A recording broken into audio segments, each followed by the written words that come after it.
The arrogant arrival.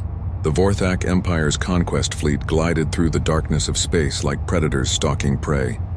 Their sleek crystalline ships caught starlight and bent it around their hulls, creating an almost ethereal shimmer as they approached the small blue world that rotated innocently around its yellow star. Commander Zekthai stood at the center of his command sphere, his forearms crossed behind his elongated torso as he studied the holographic display of Earth floating before him. His species had evolved on a high-gravity world, giving them dense bones and muscles that made them formidable warriors, even without their advanced technology. The commander's violet eyes narrowed as streams of data flowed past him. Earth, the locals called it. Such a simple name for such a simple world. The Vorthak had conquered 347 civilizations across the galaxy, and this one appeared to be among the most primitive they had ever encountered. His tactical officer, Sub-Commander Vexara, approached with fluid grace despite her massive frame. The humans were using radio waves for communication, chemical rockets for propulsion, and their most advanced weapons were nuclear devices that the Vorthak shields could absorb without even warming up. Zekthai's facial tentacles writhed in what his species considered laughter. The conquest would be over in less than 3 rotations of their pathetic planet. He had brought 5 dreadnoughts for this operation, each one capable of reducing continents to glass. It was almost insulting how easy this would be. The Empire had given him this assignment as a vacation, a simple mission to add another tribute world to their vast domain. The humans had achieved spaceflight only recently by galactic standards, barely managing to establish a permanent presence on their own moon and sending primitive probes to nearby planets. The tactical displays showed Earth's military forces scrambling into action. Fighter jets that still used combustion engines launched from carriers in their oceans. Ground forces mobilized with projectile weapons and armored vehicles that moved on treads. It was almost quaint how they prepared to defend themselves with technology that the Vorthak had abandoned millennia ago. Zekthai ordered his communications officer to begin broadcasting the standard surrender demands in all Earth languages simultaneously. The message was simple and had been refined over thousands of conquests. Submit to the Vorthak Empire. Provide tribute in resources and labor, and your species will be allowed to continue existing under our protection. Resist and face complete annihilation. The response from Earth was chaos. Multiple governments tried to respond simultaneously, their messages overlapping and contradicting each other. Some called for negotiation, others for resistance, and many simply broadcasted their confusion and fear. The commander found it amusing how disorganized these humans were. They couldn't even coordinate a unified response to their impending conquest. His science officer reported detecting several nuclear missile launches from various locations across the planet. The weapons climbed slowly through Earth's atmosphere, their primitive chemical engines struggling against gravity. Zekthai didn't even bother ordering defensive measures. The missiles would take nearly an hour to reach his fleet's position, and their yields were laughable compared to Vorthak defensive capabilities. He watched with mild interest as the humans exhausted their nuclear arsenal in a desperate first strike. When the warheads finally detonated against his shields, they created brief flashes of light that barely registered on the energy absorption meters. The entire nuclear arsenal of Earth had managed to deplete his flagship's shields by less than 1%. However, something caught his attention in the sensor data. There were energy signatures in the asteroid belt between Mars and Jupiter that didn't match the background radiation. The readings were subtle, almost hidden among the natural electromagnetic noise of space, but they were definitely artificial. When questioned, his science officer suggested they might be mining operations. Humans had probably established resource extraction facilities in the asteroid belt to supplement their planet's depleting reserves. It would explain the industrial-scale energy signatures they were detecting. The commander dismissed the anomaly as irrelevant. Whatever primitive mining equipment the humans had hidden among the asteroids posed no threat to his fleet. He ordered his ships to move into low orbit around Earth, positioning themselves for maximum psychological impact. 5 crystalline dreadnoughts, each 10 kilometers long, descended through Earth's atmosphere like falling stars. Their shields glowed with ethereal fire as they pushed through the air, creating aurora-like displays visible across entire continents. The humans needed to see their conquerors, needed to understand the futility of resistance. Cities around the world erupted in panic as the massive alien ships positioned themselves above major population centers. The Vorthak dreadnoughts hung in the sky like mountains of crystal and metal, their weapon ports glowing with barely contained energy. Zekthai was pleased with the effect. Fear was always the most efficient tool of conquest. Make the enemy understand their complete helplessness, and they would surrender without unnecessary destruction. The Vorthak Empire preferred intact worlds that could contribute resources and labor immediately. His communications officer reported an unusual development. The panicked transmissions from Earth had suddenly stopped. Not decreased or organized, but stopped entirely.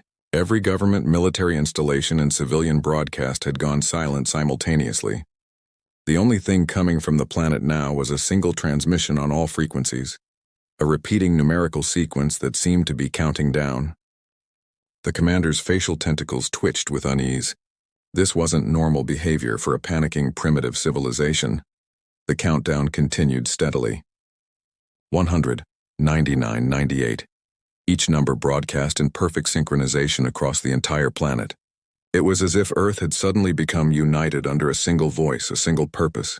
Zekthai ordered his science officers to analyze the transmission, to determine its origin and meaning. They reported that the signal was coming from thousands of sources simultaneously, all perfectly coordinated. The technology required for such synchronization was beyond what the Vorthak had observed from human capabilities. Something was wrong. The commander's instincts, honed through hundreds of conquests, screamed warnings at him. Primitive civilizations didn't suddenly display advanced coordination capabilities. They didn't go from chaos to perfect unity in moments. They certainly didn't respond to invasion with mysterious countdowns. He ordered his fleet to raise shields to maximum power and charge all weapon systems. Whatever the humans were planning, he would not be caught unprepared. The countdown reached 50, 49, 48. His sensor operator reported massive energy spikes from the asteroid belt. The signatures they had dismissed as mining operations were increasing in intensity, revealing power generation capabilities that rivaled Vorthak military installations. The commander's violet eyes widened as he realized the implications. The humans had been hiding something. They had technology and capabilities beyond what they had shown on their planet's surface. 20, 19, 18. The energy signatures in the asteroid belt began to move. Whatever was hidden there was no longer content to remain concealed. Zekthai ordered his fleet to combat positions, all weapons trained on the approaching signatures. His earlier confidence evaporated like morning mist as he contemplated what kind of species would hide its true capabilities so thoroughly. What kind of species would allow an enemy to position themselves perfectly for ambush before revealing their hand? 1098. The tactical display showed massive objects emerging from behind asteroids where they had been hidden. The objects were huge, far larger than anything the humans should have been able to construct in space. 765. The commander's facial tentacles had gone pale with dread. 4, 3, 2. The humans had been waiting for them. 1-0. The transmission from Earth changed. A single voice, calm and confident, spoke in perfect Vorthak. Greetings, Commander Zekthai. Welcome to Earth. Now let us discuss the terms of your surrender. The Titan Awakens Captain Maria Volkov stood on the bridge of humanity's greatest secret, the Behemoth-Class Battleship Prometheus. For 30 years, she had trained for this moment ever since the day humanity's deep space monitors had detected the first Vorthak probe entering the solar system. The probe had been damaged, its automated systems failing, but it had given humanity a gift more valuable than gold. It had given them time to prepare and technology to reverse engineer. The Prometheus emerged from its hiding place behind Ceres, the dwarf planet that had concealed the massive warship for the past decade. 20 kilometers of human engineering and alien technology, fused into something neither species had imagined possible. The ship's hull was not the elegant crystal of Vorthak design, nor the utilitarian metal of human construction. It was something new, a composite material that combined the best of both philosophies, covered in ablative armor that could shed energy attacks like water off a duck's back. Maria watched the tactical display as her ship and its two sister vessels, Zeus and Odin, moved into attack position. The Vorthak fleet hung above Earth, their perfect formation suddenly looking vulnerable rather than dominant. She could imagine the confusion on their bridges as they tried to process what they were seeing. The Behemoth-class ships were impossible by Vorthak standards. Their empire built sleek, efficient vessels that prioritized elegance over raw power. Humans had taken their technology and done what humans always did. They made it bigger, tougher, and angrier. The bridge crew around her represented the best of humanity. Engineers who had spent their entire careers studying alien technology. Tacticians who had analyzed every recorded Vorthak battle. And warriors who had trained in secret facilities on the dark side of the moon. They had been selected not just for their skills, but for their ability to keep the greatest secret in human history.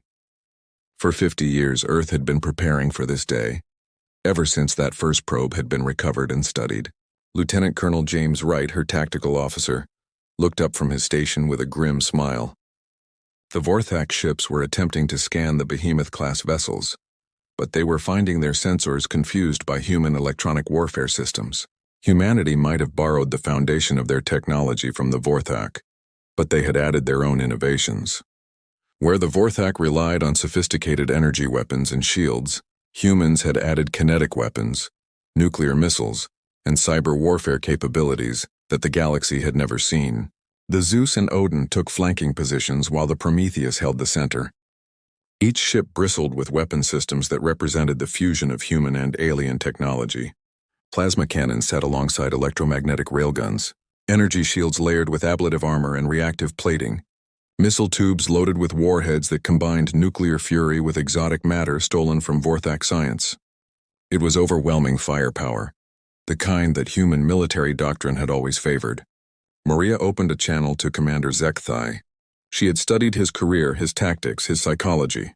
The Vorthak commander was a veteran of hundreds of conquests, but he had grown comfortable with easy victories against truly primitive civilizations.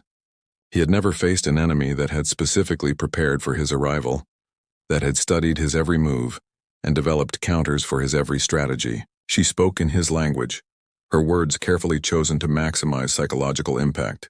The Vorthak commander appeared on her screen, his forearms now held in what she recognized as a defensive posture.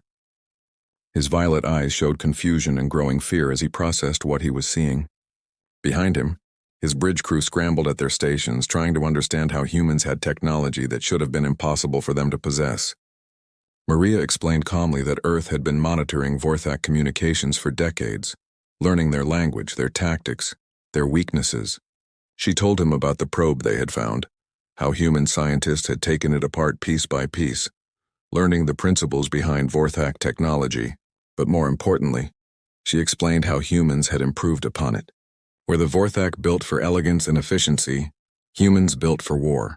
Where the Vorthak relied on energy weapons, humans had added kinetic weapons that could punch through shields weakened by energy fire. Where the Vorthak used predictable tactics refined over millennia, humans had developed chaotic strategies that would seem insane to any rational species.